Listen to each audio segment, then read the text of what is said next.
Hey, everyone. Welcome back to another episode of A Few Short Minutes, the pod. I am your I'm your host. That's my guest. It's been a day, y'all. I know you know. It's okay. I'm Stacey Short. I'm a transformational life coach, and I want to remind you that it takes just a few short minutes a day to change your life. And today I've got another resource for you, the amazing Adrienne Barker. And let me tell you about what she does. She is a versatile consultant in the promotional products industry, which I have questions. Excels in LinkedIn lead gen. Also, I have questions. Corporate etiquette and international protocol. Recognized as a top 13 LinkedIn expert in Orlando, she specializes in cross-cultural communication and soft skills training, equipping professionals with the tools for success in a diverse business environment. Yay, we love diversity. Her workshops focus on essential skills like communication and leadership, reflecting her intensive expertise in sales, marketing, and business development. Adrienne, welcome. Thank you. You introduce you. Stacey, that was an amazing introduction. You nailed me, and I love it. So thank you so much. It's great to meet with you, and congratulations on your podcast and what you're doing and reaching out and touching strangers. Couldn't be more fun.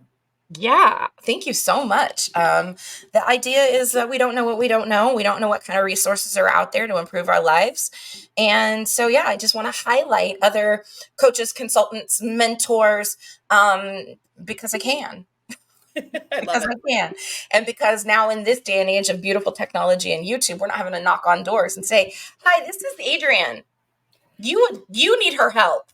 Now I can just do this. I love it. So corporate etiquette, Adrienne, you had some things that you're like, I really want to talk about text messages. So why don't we start there and how that pertains to corporate etiquette or business etiquette? Okay, so let's talk about this. This is serious. So, first of all, I got into the corporate etiquette because I realized that I was lacking in corporate etiquette. I was not comfortable at the dining table. I didn't know where the silverware was. I just didn't understand. My parents started a beautiful business in the promotional products industry, but I was lacking in there. And I found the protocol school for Washington and said, you know what, if I'm going to go to the school for etiquette, I'm going to go to the best school. And I do think it's one of the best schools around. And originally, I didn't really want to teach children. This is something that I wanted to teach: business etiquette and Western etiquette in China. And I actually was able to go over to China and Cool. have that goal. But today's day and age, there are some things that are really missing. Are you sending, I feel like a little text, like a little thing here. Are you sending text messages without a phone number? Well, you don't need a phone number in text messages, but are you telling people who you are? Stacey, you get those emails where all of a sudden it's, hey, join this, blah, blah, blah. And I don't even know who you are. You are not giving me your name. That's crazy talk. You can't do that. You got to let the person know. Get in the habit. Everything I'm going to share, you got to get in the habit. Hi, this is Adrienne Barker. I met you, blah, blah, blah, and wanted to ask you, don't stop these messages where you don't, because you know what? I'm just going to block you because I can. And I normally don't like to. I want to be sold to, but I don't want to be sold to if you're not going to tell me who you are. That's a problem. And you don't want to be sold to for a problem you don't have. So, a little market research, a little conversation, a little rapport building to see if you can even be the one that can help Adrienne out with what problems she has. I think that's another thing. It's just you get inundated with, so you're an expert on LinkedIn. And here's my pet peeve about LinkedIn is I get cold messages all the time. I get it. I'm a coach. That's a marketing strategy. I get it. However, I got a cold message yesterday that said, "Hey, Stacey, you're in the health exercise industry like I am. What do you like about it?" And I was like, "What the actual F?" Because I am not an exercise coach. Clearly, I am a self-love coach. And it says it all over my LinkedIn profile, and everything that I do and put on LinkedIn has to do with some sort of, or usually around negative self-talk. That's kind of my niche. That's what I specialize in. Um, and this guy, like, what? Did you even click on my profile or did you copy paste a million times? I think you copy pasted a million times. So talk about LinkedIn etiquette and how that kind of relates to what you were just saying about text messages. Okay, so first of all, I do want to make it clear that I did not pay, nor ask, nor nominate myself to be top 13 LinkedIn expert I in think that's Orlando. important in this day and age. So That beautiful. is. Uh-huh. Yep. I mean, you could pay to be a Forbes writer. I mean, there's a lot of things that you could pay for. Not that there's anything wrong with that. These No. are great avenues, but I did not pay for it. All of a sudden it was shared to me, and I thought, okay, that's just from the hard work I've been doing on LinkedIn. Oh. Okay, so I also do not mind if you send me messages, but I also am a LinkedIn lead gen expert. So I know what it looks like on the end. So I know if you're sending a message to Stacy about something that doesn't fit in her what she does, then there's a problem. And whoever's really running your LinkedIn lead gen is not doing it correctly, or they don't care. And in their mind, it's a spray effect. But the reality is, we all remember names, or I do. I remember someone sends me something so off. I could keep that message. And at one point, maybe maybe I'll write back and say, hey, this is not the greatest message, or this is not what I'm going to do. But I Oh, I wouldn't totally even get it. like that message. Why are you sending me something and then making me respond and answer a question? That shouldn't be it. The first message should really be very simple. Actually, I'm going to give these tips. Should Yes. be very simple. Hi, I see that we're in the same industry and we have mutual connections. Are you open to connecting?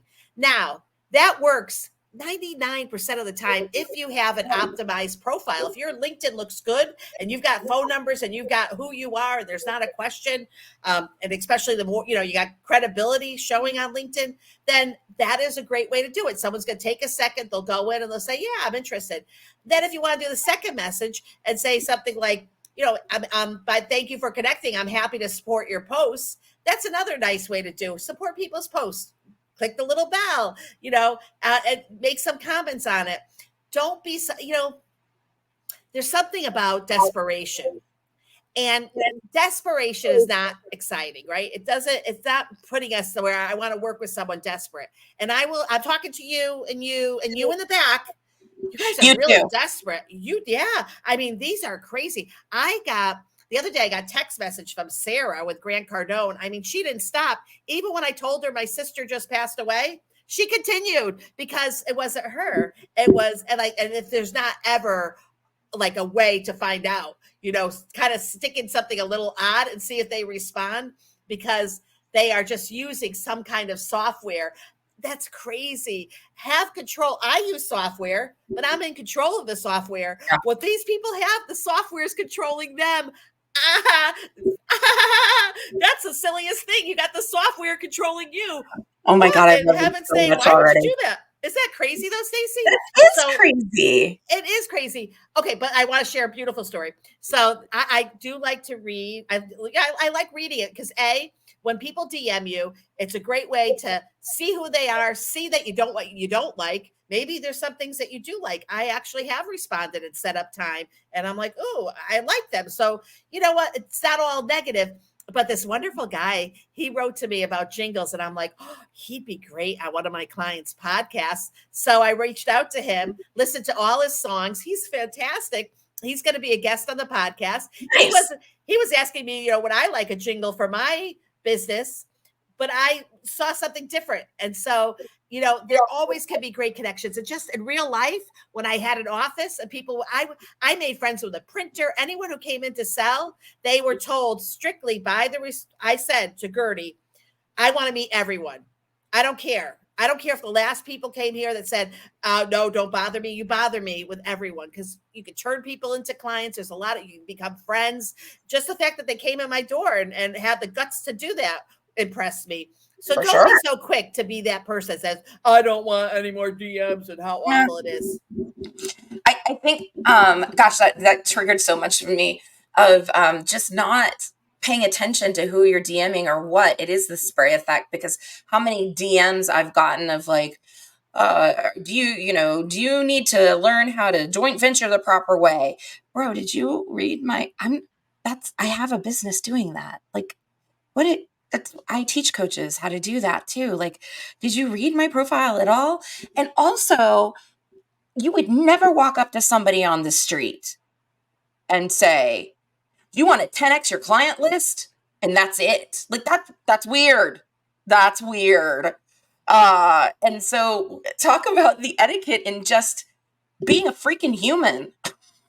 I love that example. If you wouldn't do it in real life, don't be the keyboard Yeah. warrior, and your reputation precedes you. Like, it's so funny. I have, in the promotional products industry, there's some groups, private groups, and the people that are not that nice in the private groups are not that nice when I'm reaching out to them. They don't know it's me. But the same kind of attitude. Look, you know what? There's a lot of generations right now in the workplace. You can decide if you are crotchety and not that friendly and don't need the business. That's fine. That's your personality. That is not for me. I'm not a sarcastic. Well, I sound a little sarcastic today, but I'm Well, not. I'm sarcastic, but lovingly. But Funny. I just feel like, you want to put your best foot forward. So what I do is I just imagine a camera's on me. I just think, okay, I'm, reality. And, for years I worked for my father in the art gallery, and he would have a camera on me. Adrienne, talk to that person, give him a flyer. Like, I always felt I was on camera, but it was a good thing because it made me look at myself and realize I need to be the role model that I'm asking other people to be. So be a role model. Do the things that what is it, like everything we learned in kindergarten? Get back, go take kindergarten all over again. Learn how to treat people, learn how to be respectful, and understand that you're hurting your own reputation with everything that you do, whatever you do on the internet, whatever you do on social media, all of that. And if you don't think to yourself, it doesn't matter, because I hear that a lot, and especially from men, this like, it doesn't matter, take me as I am. That's fine, but I don't want to do business with you, so you've lost my business. Don't talk about politics. Not at the table, not at any time, at any place. Keep your politics out. If you really have to talk politics, create a whole nother page and don't have it associated with yourself, because there's nothing worse than when someone that I want to give business to and they can't stop talking politics and it isn't something that I agree with. And now I have to like revisit, do I really want to do business with this person? Because people will do business with people. So understand that. Oh my gosh. Yeah, absolutely. The whole politics thing. It for me, it's so hard to market on Facebook because I hate being there for that reason alone. It's miserable. It's such a like just miserable. And and I think it's not just the politics in general, but it is with the fervor that people come with, you know what I mean? Like, okay, you don't have to agree with me, but can you not attack everything? I think that's the part that really turns me off. Like, have your beliefs, go on. You want to do that? You want to support this person, support that person. You want to wear a purple hat on your head every day of your life, like have at it, but don't push it. Like, I am so bad because I don't want to wear a purple hat on my head every day. That absolutely is such a turnoff. Um, what do you think people should know more about etiquette? First of all, define etiquette, because younger millennials and Gen Z and Gen Alpha, like it's not the same as boomers and X. My parents were boomers. It was absolutely imposed on me. So I know what fork the shrimp fork is, y'all. Tiny little fork. I know how to set a table. But I don't think like younger people do. So what is etiquette in general? Etiquette is the ability to be wherever you are and to have the expectations of how you treat other people. In essence, it's corporate etiquette. So the term kind of came from these signs way back in the day where it said "keep off my lawn," and a king wanted to get people to keep off the lawn, and the signs were called etiquette signs. Like, so really, it's fairly simple. It's just the correct behavior that should be used. Oh, excuse me for a second. I got a phone. Oh, hold on. Sorry.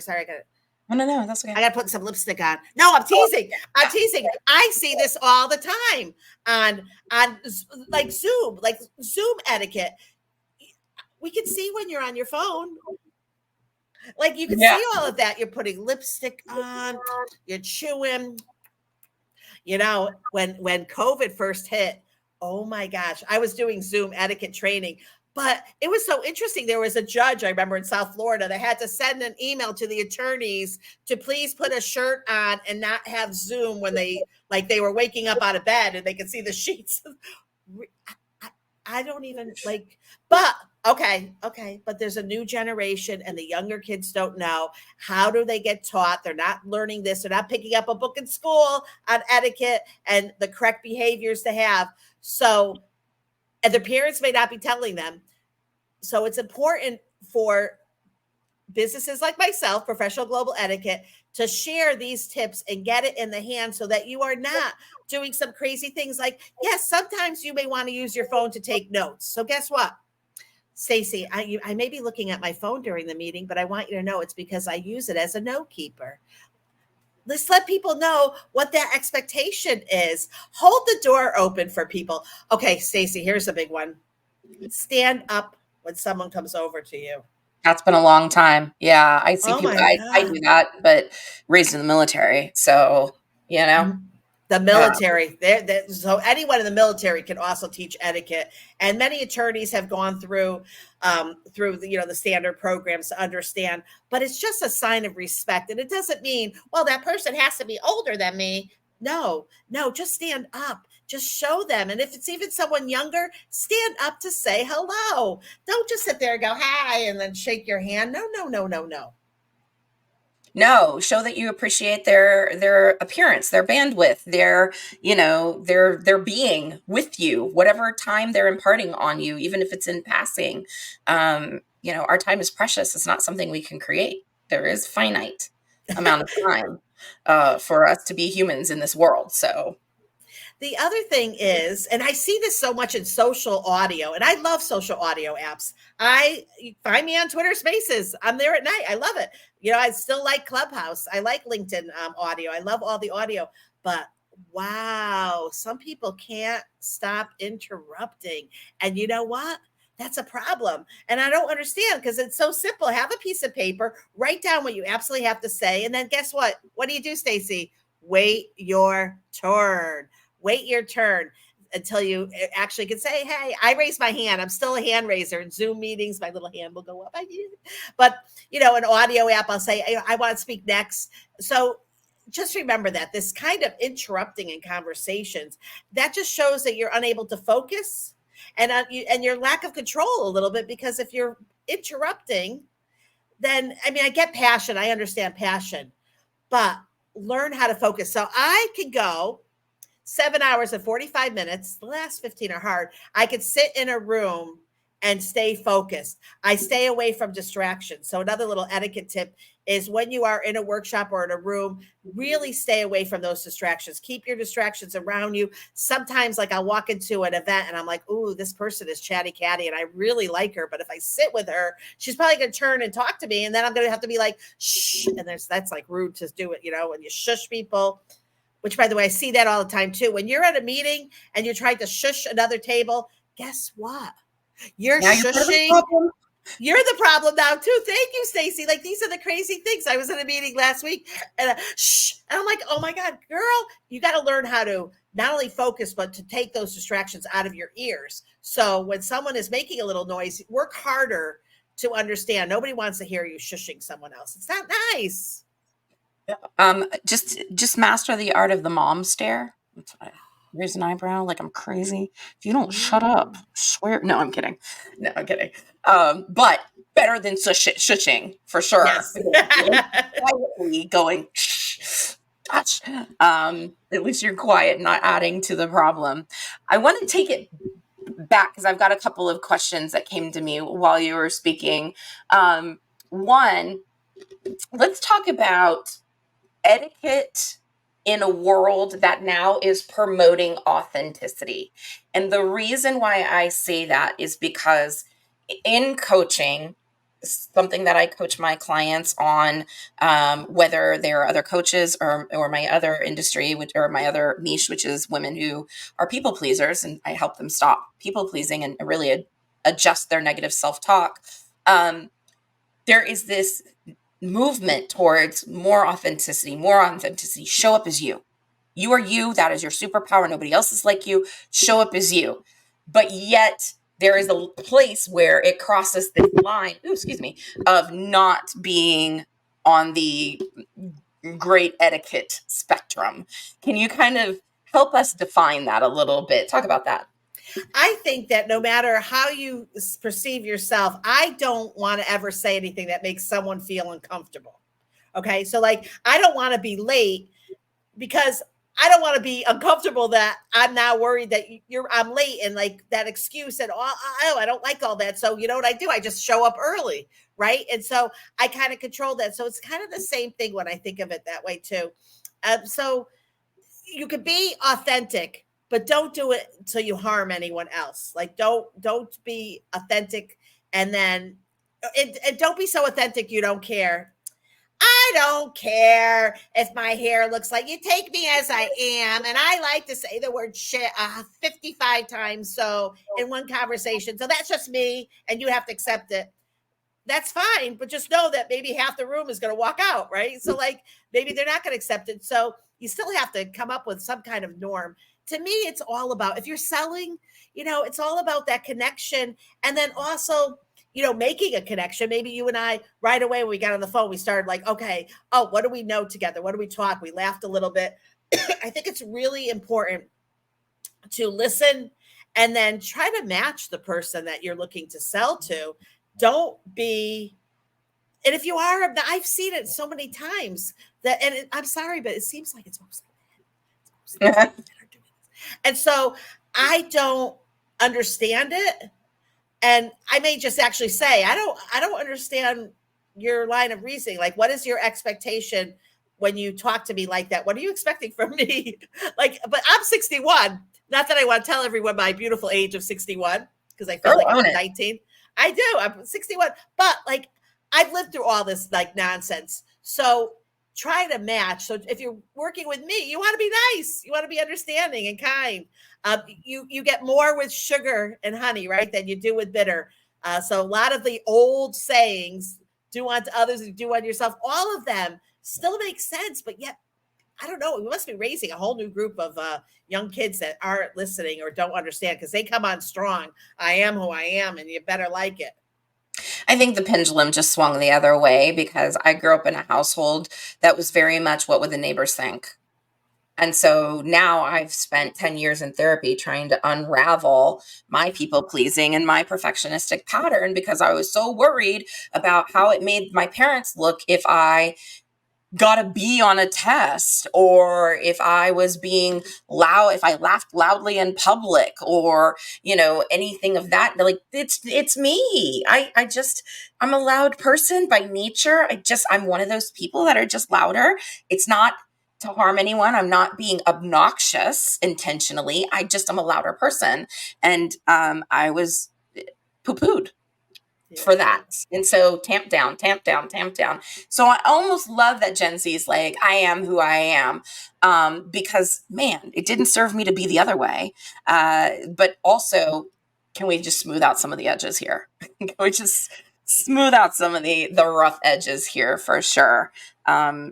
I don't really censor what I say, but I also am very keenly aware of like how other people react to me using foul language. And it's not for everybody. And I get that. So I try to, again, smooth out the edges. Does that mean you're never going to hear me drop an F-bomb? Absolutely not. This is the wrong podcast for you. I'm so sorry. And that's fine.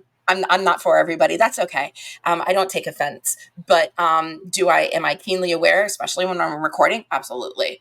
Am I yelling it out in public?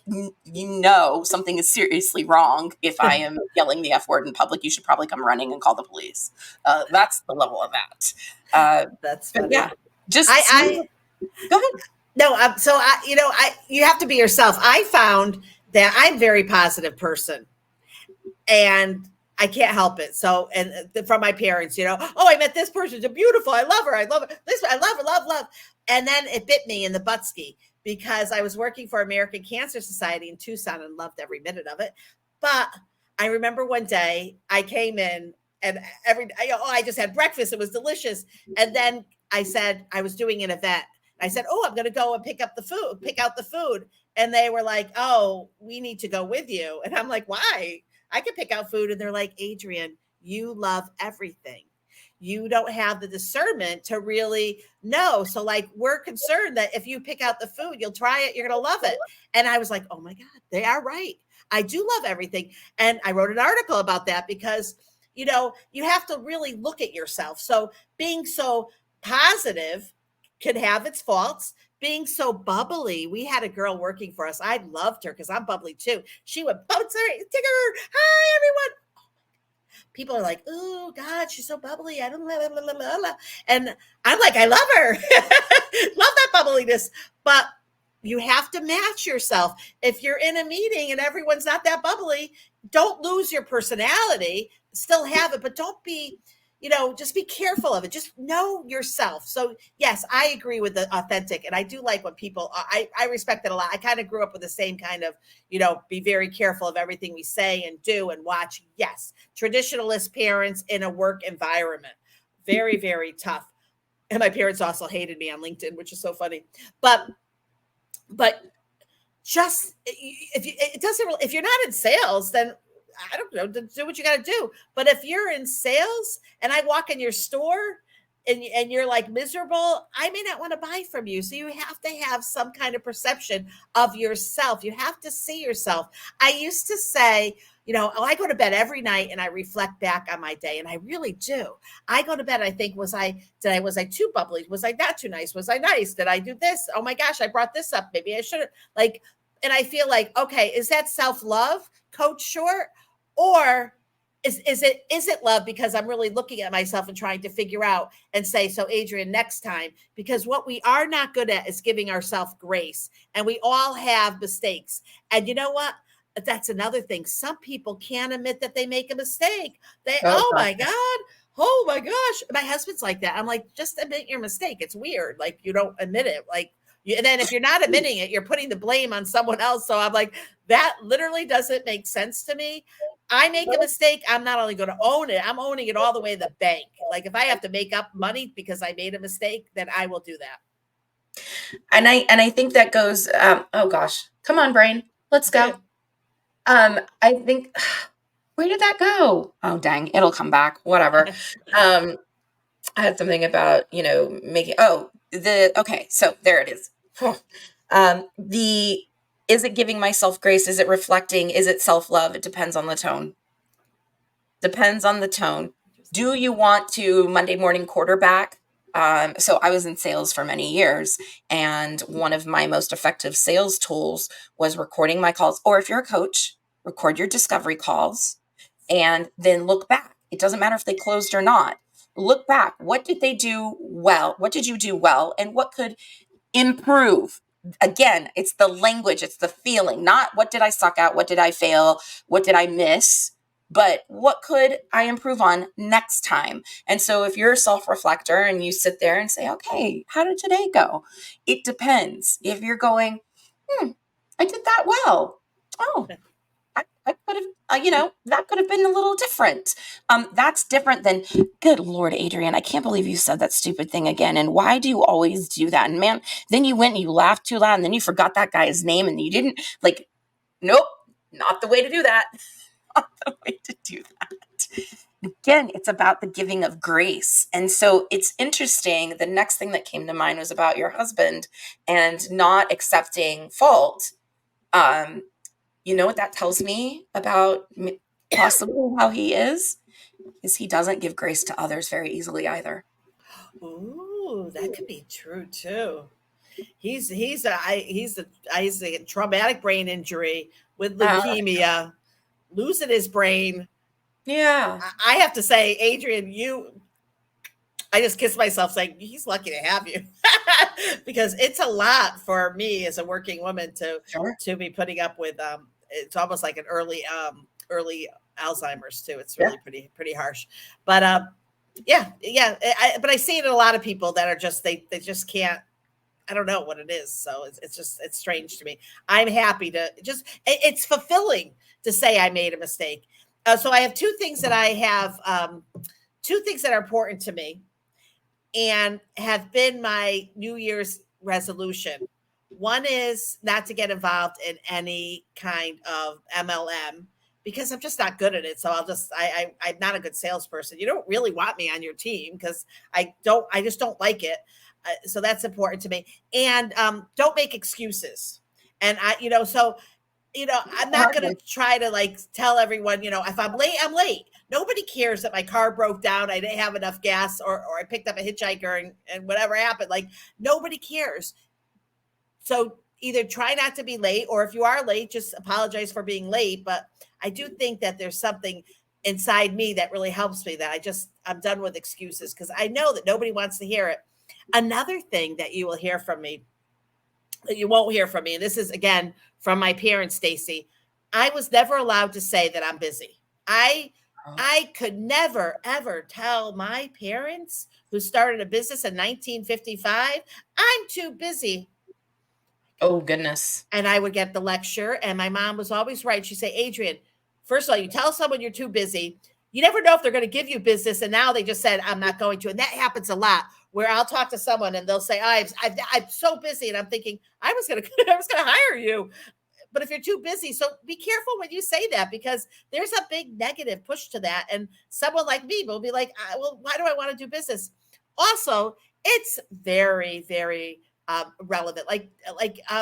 No, I don't think I just used the right word. But the woman who's home with her baby, or twins, or quadruplets, she's really busy, right? So it's a relative term. Yeah. Busy means something busy for everyone. We're not as busy as the president of the United States. We're not as busy. Like, so I think of other people. Um, I think to myself, okay, they're really busy. I just won't say it, because I think to myself, nobody cares that you're so busy. Nobody really, really cares. So if it could be detrimental to your business and hurt you and hurt future business, why even bother? Because we're all busy in our lives, but nobody needs to know. So be careful with that.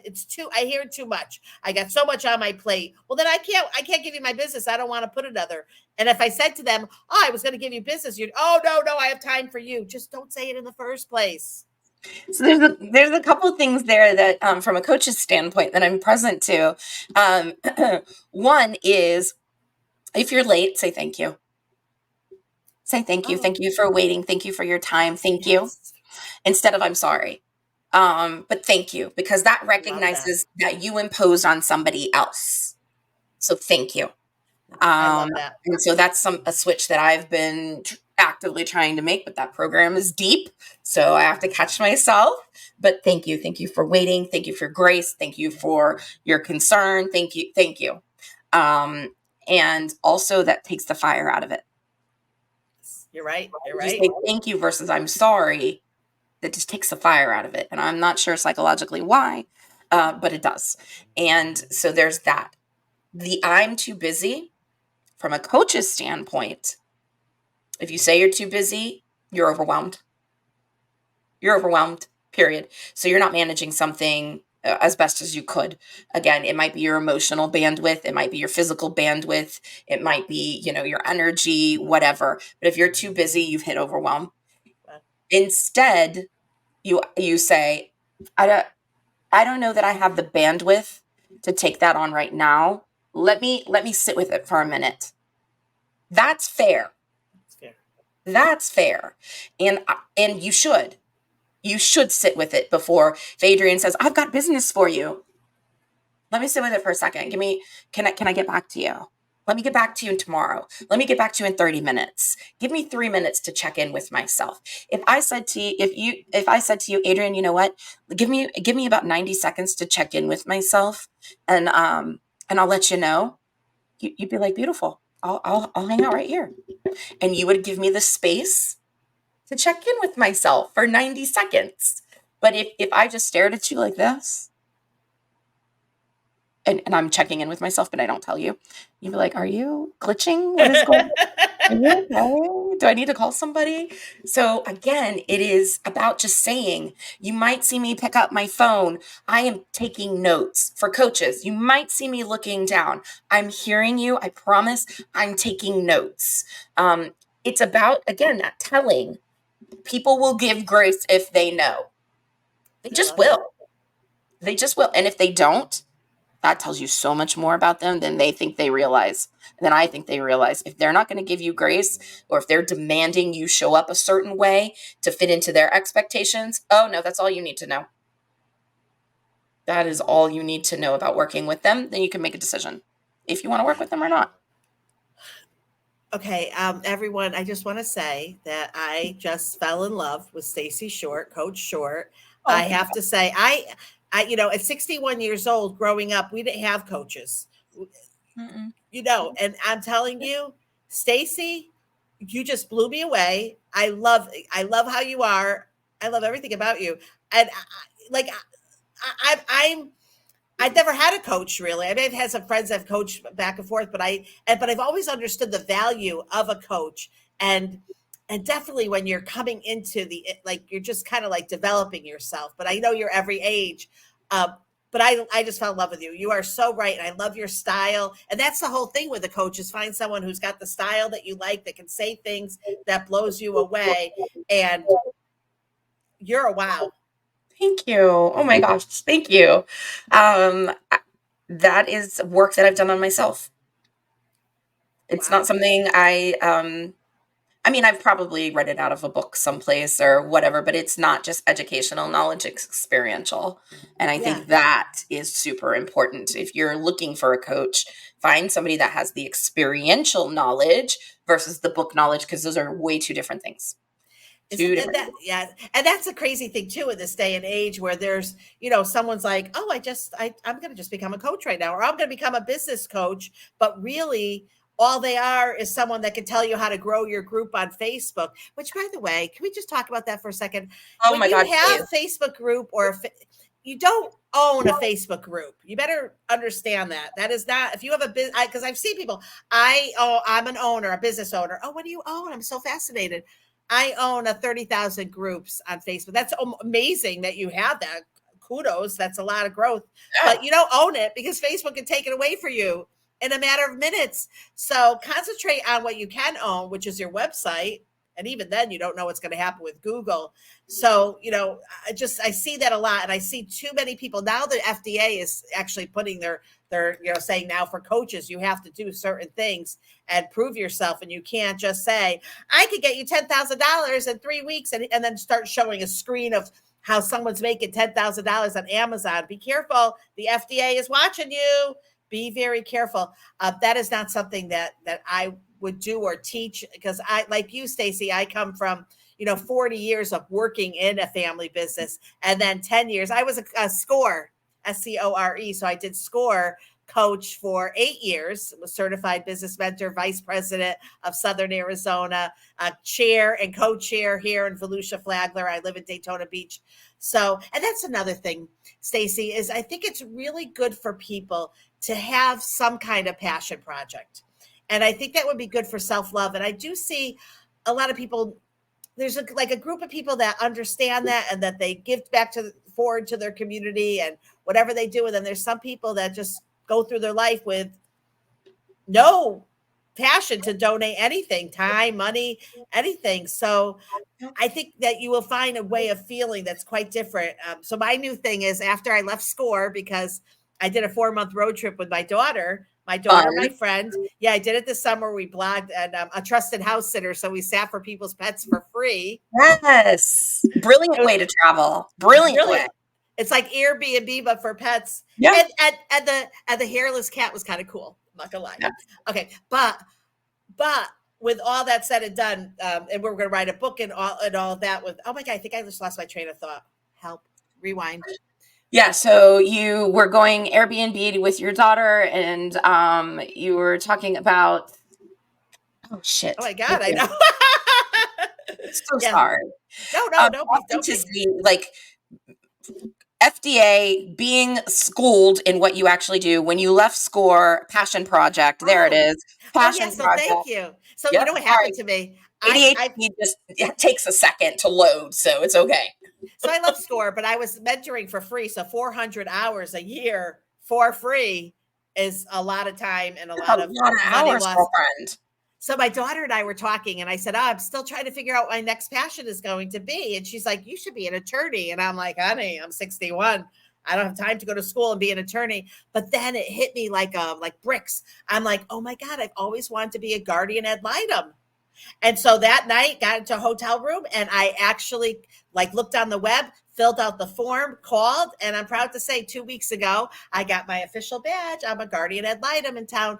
So it also shows my daughter that when you go to want something and do it, that you can, you do it and get it done. So all of that is important. So everything we do in life, if you got children, they're watching you.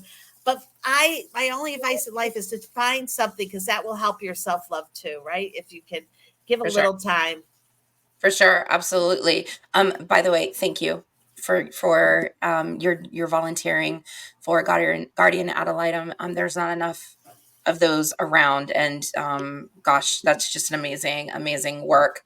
Um, Passion projects for a lot of women are difficult because they lose themselves in the roles and hats that they wear every day: wife, mother, daughter, sister, friend, employee, bestie, and so and I know this to be true because it was me for about 15 years. I didn't know who I was outside of those roles. I didn't remember who Stacy was. I didn't remember what she liked. I didn't what she disliked, what she was interested in. Everything that I did was connected to somebody else. And so if you're somebody that is wondering what your passion is, first you got to find out who you are separate from everybody else. And that's rough. That's difficult. That's difficult. But once you have that, then man, all of this creativity starts flowing of things that are great and that you love and you're interested in and you want to try. And yeah, you got to release some of those labels and expectations of how you show up in your own life for everybody else. It's a different ball game. So I love that you found another passion project even at 61 and ran with it. This is what life is truly about, friends, Good is point. experiencing it. That's a Experiencing it. great point, though, Stacy. That's a great point. That would be a really bringing women together to help them to find it. Because once you do it, it's an unbelievable feeling. I don't know. I can't live without a passion. I couldn't, yeah, coaching's my passion. And I put it on hold for helping people in general, but I put it on hold for many years. I had a son that, I have a son, he's here, what was born without an immune system. And so for the first, 7 years of his life easily, there was nothing but survival mode because we were in and out of the hospital, in and out of doctor's offices, all kinds of things. And so once we got him stable, and every year it's gotten better. Every year it's gotten better. He's almost 19 now, so I've been able to breathe a little bit more. But yeah, that was it. That was my life. I didn't know anything outside of that at all. And so if somebody had asked me at that time, like, what do you like to do? Or how do you feel about life? Or what's your passion? All I could say is, I don't know, but this isn't it. That's interesting, but I think I would probably say, Stacy, you could help so many people that are going through something similar. Like, and that is where a Facebook group could come in. You're not owning something, but you're helping people. So I think that we all do have things that we experience and someone else's. And so helping that way is amazing. So Yeah, but you got to do it the right way, you guys, because you go back to what she said. You can't own a Facebook group of 30,000 people and call yourself a business coach. That's not how that works. And so I would say, and I think Adrienne would agree with me, you've got to do your research and you've got to make sure that they have the certifications that support them in the change you're looking for. So I imagine Adrienne could probably draw parallels in her industry. Would you please? well, I mean, one thing is when you're working, I mean, I don't want to disrupt the whole industry, but I think that you have to be careful on how they charge too, because, make sure like you really don't want to pay someone with Apple Pay. That is not very good for you, because if there is a problem, very hard to go back to Apple Pay. So I think Right. it's everything. You have to look at everything. You have to look at the contract. I just had a friend had an issue. She was buying like a Good Friday package, like a photography package for Good Friday. But the man didn't really have the money to sustain it. And when she wanted to, he didn't have the right even invoice receipt. So like you have to look at everything. You're running a business. So if you're offering all these specials and then you just send a invoice that says for advertising for the month. That's not fair to the person buying it. When she asked for a refund, he said, I need time. I don't have any money. And I don't call the bank because I don't have any money, but I'm trying to get a loan. So blah, blah, blah, blah, blah. And it came out to be this like awful thing because it's like you can't so be very careful, be mindful, it will catch up with you. So we can talk all we want about how to watch what you're doing, but you do have to be careful. There's a lot of scammers out there. There's a lot of ways that you could easily be scammed. And because my husband has a traumatic brain injury, he really unfortunately is scammed more than I'd like to see, because I just have to take his credit card from him. Not that I want it, but like Yeah. because he doesn't think thoroughly, and we really have to. So just be careful. Be careful of that, and be careful of your reputation. Watch your own reputation, because that's one thing my parents also said. It's one thing that you got, Adrienne, and that's your reputation. That's it. So, Yep. stay true to yourself and stay true to others. That's very important. Yeah, absolutely. That's literally at the end of the day, all I have is my integrity. All I have is my integrity, and I protect that almost as fiercely as I protect my children, because that's it. That's all I have to trade on. And it doesn't matter if I stay in the coaching industry forever, if I go back into restaurant management, if I, become a lawyer, whatever, somebody's going to go, I know her. And let me tell you about her. Yeah. I live in Vegas. This is a very small town for You being are in three. Vegas? That's so fun. I was just I in am. Vegas. Yeah. So it's a very small town for being, 2.5 million people, especially in the hospitality industry. The number of text messages that I've gotten off the record, so not from HR, but off the record of, hey, this person worked at the Venetian with you. What can you tell me about them?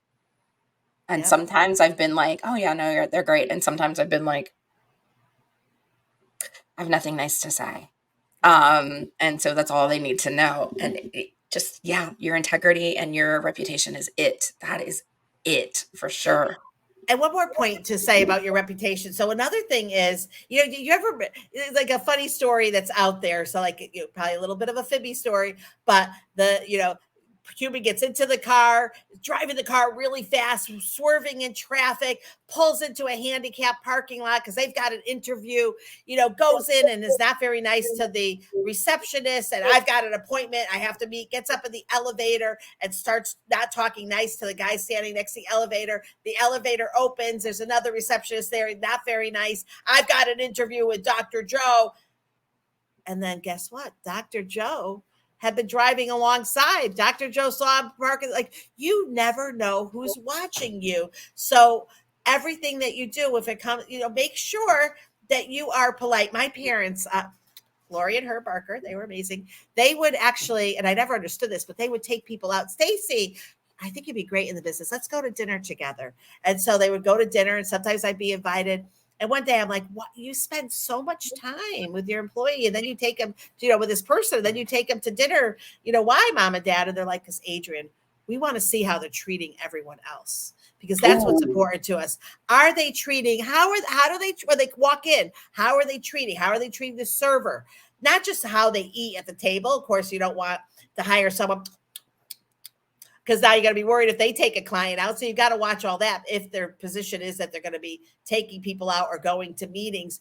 But that was always important because my parents were kind to everyone. It didn't matter if you were sweeping the road or if you were the president of a large company. They understood that, and that always, like, their reputation has always been kind and caring. And when my father passed, my mother passed, I heard so many stories of how people met them. And it was always, when they met them, that it was always a beautiful story of how my parents saw them and maybe said something or said something nice or kind. So, and being kind and nice and telling someone, I love telling women how beautiful they are. Women, we should be supporting each other more. Oh, I 1000%. don't understand this. And it's really awful. Another woman should not be mean to another woman. We need to help each other up the ladder, not step on. It's the damn patriarchy. It's the damn patriarchy yet again. Of pitting women against each other, because guess what, you guys? There is strength in numbers. And if we mobilize together, oh man, There would be so much change, and it's threatening to some people, Yep. um, and it should be. But keep pushing us down. Keep pushing us. Go ahead. Go ahead. Keep pushing us down. I dare you. Um, be prepared for what happens next, because We're it's gonna not going go to up. be. Yes, when women. What is it? A rising tide lifts all boats. Yep. Yep. So be the rising tide. Yep. You can find me on Twitter Spaces. I usually I usually go in and I say, why would you say that about another woman? And that's another thing too. When you are posting, you can there's ways to say how you feel without calling someone blah blah blah blah, all the bad Yes. things. You can, like, I've learned how to, like, make your point in a nice, kind way. You can do that. Take it from me. Yeah, absolutely. I think the old adage still also rings a little true. If you've got nothing nice to say, you don't say anything else at all. I love it. Oh my gosh. Adrienne, I could go on for hours with you. You are a light. You are a light. I love it. Tell people if they want to work with you, what does that look like and where they can find you?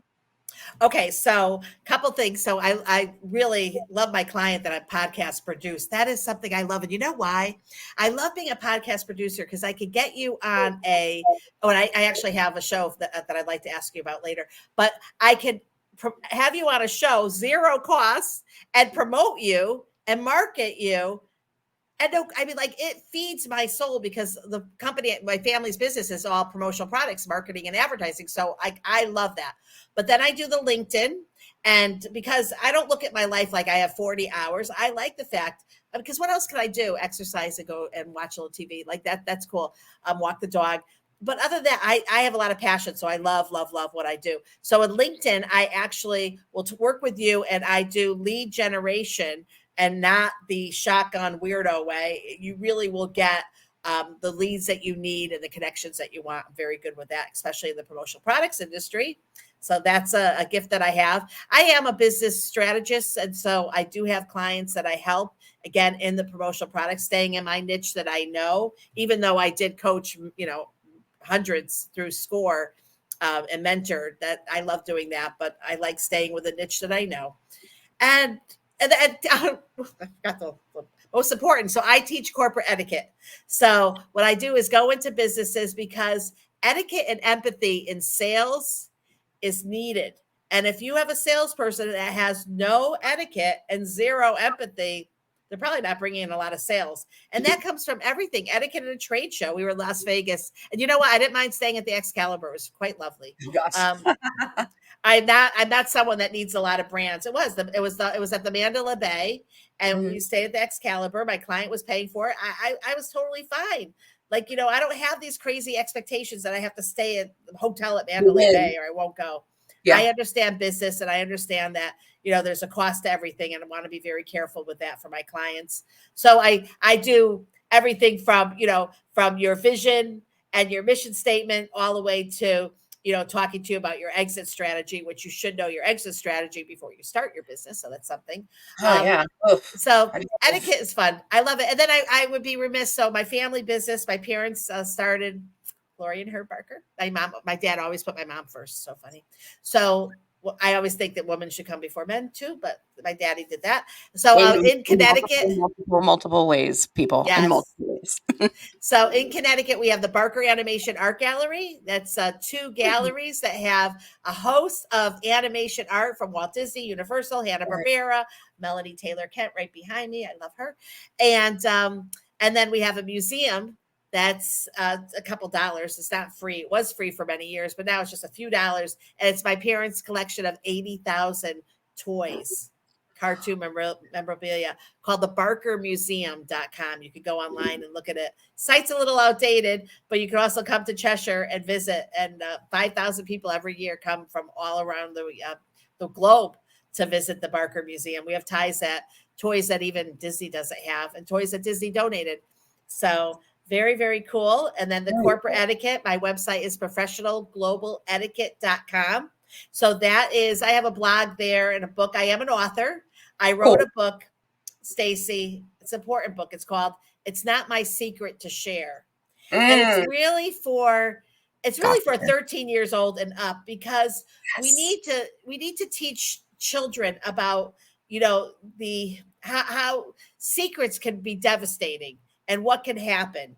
And so yes, we know secrets in the workplace, secrets in the boardroom, all of that. So there's short stories to share and to really encourage you when you should and when you should not, what to do if you're a receiver of a secret, how to really handle that, why you shouldn't give a person the burden of your secret. So that is located Amazon Kindle. I need to still have a little bit more work to do on it to get it to be in the printout, but I haven't seen any books on that. And I think that's a conversation we need to have about secrets. They are not good in the workplace Well, or in and school. yeah, gossip actually is so much more harming than I think a lot of people understand. Um, Conversely, also, shame dies when stories are told in safe spaces, but that doesn't always mean it's a safe space. So I love that that's out there for teenagers because, oh my God, what is high school? It's just one big gossip mill. Ugh, I don't know how I survived. I And don't then it know how goes in I the workplace. So then it can be in the workplace. Some people, it's not that much different. So I wrote that book with children in mind, my daughter in mind, because I thought that was important. So I have another website, adriennebarker.com. That's more of my speaking and what I offer. And so I'm always happy to do a workshop and happy to do free workshops because it's needed. You know, and I actually own a variety of 100 workshops back before AI, which is really funny. So like actual workshops, not AI actual generated stuff. workshops. Imagine that. It's Imagine that. crazy. Crazy. 386-631-4577 is my cell phone number. I'm not afraid to give it out. I'm happy to give it out. And I think that all of us should start saying, hey, I don't mind doing business with you, but I want a phone number. Because this is crazy that you would ever consider doing business with someone that is not going to give you their phone number. Make it work for me. That's my only thing. Make me understand why, because if you're afraid that someone's going to call you, then you probably shouldn't be in business. And that's Yeah. another thing too. When the younger generation is very quick to say, well, I don't like to use the phone.